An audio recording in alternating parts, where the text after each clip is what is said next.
வணக்கம் நண்பர்களே. Sugar patient என்ன எக்ஸசைஸ் செய்யலாம், எப்படி செய்யலாம்னு கேட்குறாங்க. இந்த பார்க்கில் எல்லாம் வந்து சுற்றி சுற்றி வரவங்கள பார்த்தா நிறைய நேரம் எனக்கு மன வருத்தமாக இருக்கும். வீட்டில் எவ்வளோ வேலை கிடக்குது. ஒட்டரை அடிக்கலாம், பெருகலாம், துடைக்கலாம், அது எல்லாமே துணி துவைக்கலாம். இதெல்லாம் விட்டுவிட்டு அங்கே இந்த நேரத்தை வீணாக்குற மாதிரி ஒரு குற்றம். ஏன்னா நேரங்கிறது ஆயுளுங்க. கடைசியில் சார் பொண்ணு கல்யாணத்தை மட்டும் பார்த்துட்டு இந்த கண்ணை மூடிட்டா போதும் அப்படின்றாங்க. அந்த மாதிரி டாக்டர் கிட்ட மண்டியிடுற சூழலை பார்த்தா நமக்கு இந்த உடற்பயிற்சிங்கிறது மறந்து போயிட்டோம். நான் நிறைய தடவை சொல்லியிருக்கேன், 5 முக்கியமான உடற்பயிற்சிகளை நம்ம விட்டுட்டோம். தண்ணியை கொண்டு வருவோம், குடத்துல விறகு எடுத்துட்டு வருவோம், துணி துவைப்போம், சமைக்கிறதே ஒரு பயிற்சி தான். அம்மிக்கல், உரல், அது மாதிரி வீடை சுத்தம் பண்ணுது. 5 முக்கியமான தொழில்களை விட்டுட்டு அது எல்லாமே செல்போனுக்கும் டிவிக்கும் நம்ம தாரவாத்து கொடுத்துருக்கோம். நான் நம்ம பேஷண்ட்ஸ்க்கெல்லாம் சொல்றது, துணி துவைக்கிறத டெய்லி கையில துவைங்க, நல்ல எக்ஸசைஸ். இதுல ஃபர்ஸ்ட் இது டெய்லி வேலை கிடைக்கும். நீங்க யார்ட்டையும் போய் கேட்க தேவையில்ல, நமக்கே டெய்லி வேலை கிடைக்கும். என்னென்ன வேலை கிடைக்கும் அப்படின்னு சொல்றேன்.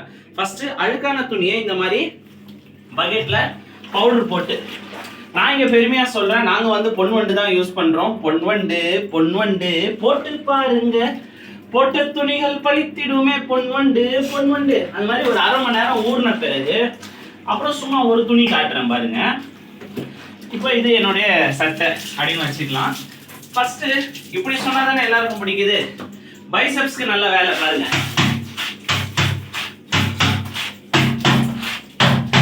இப்போ எத்தனை பேர் வீட்டில் கல் இருக்குன்னு தெரியல. இப்போ பைசப்ஸ்க்கு எக்ஸசைஸ் ஆச்சு. அடுத்து இந்த சுகர் பேஷண்ட்ல ஃப்ரோசன் ஷோல்டர் அப்படின்னு சொல்றாங்க. இந்த கை இதுக்கு மேல ஐயோ டாக்டர் தூக்க முடியல, வேணாம் டாக்டர் முடியல, அதெல்லாம்க்கு பதிலா இந்த பயிற்சி, இந்த சுழற்சி.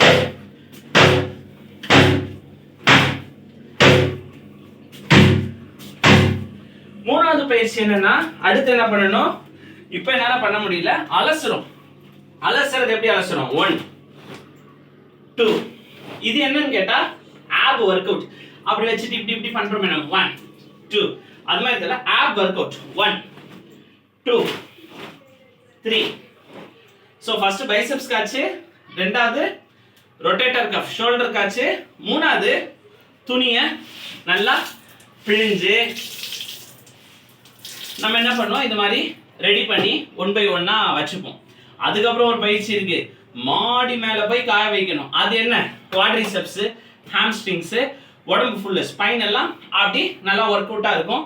அப்புறம் முடியலங்க, அதுக்கப்புறம் சாயந்தரம் 4 மணிக்கு போய் மழை பெஞ்சா கப கப கபன்னு ஓடணும்.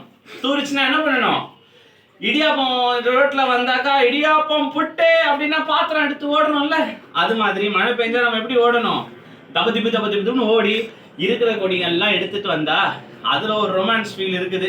அந்த துணி காய போடும் போது பல ரொமான்ஸ் ஃபீல், அதெல்லாம் நான் எடிட் பண்ணிடுறேன்.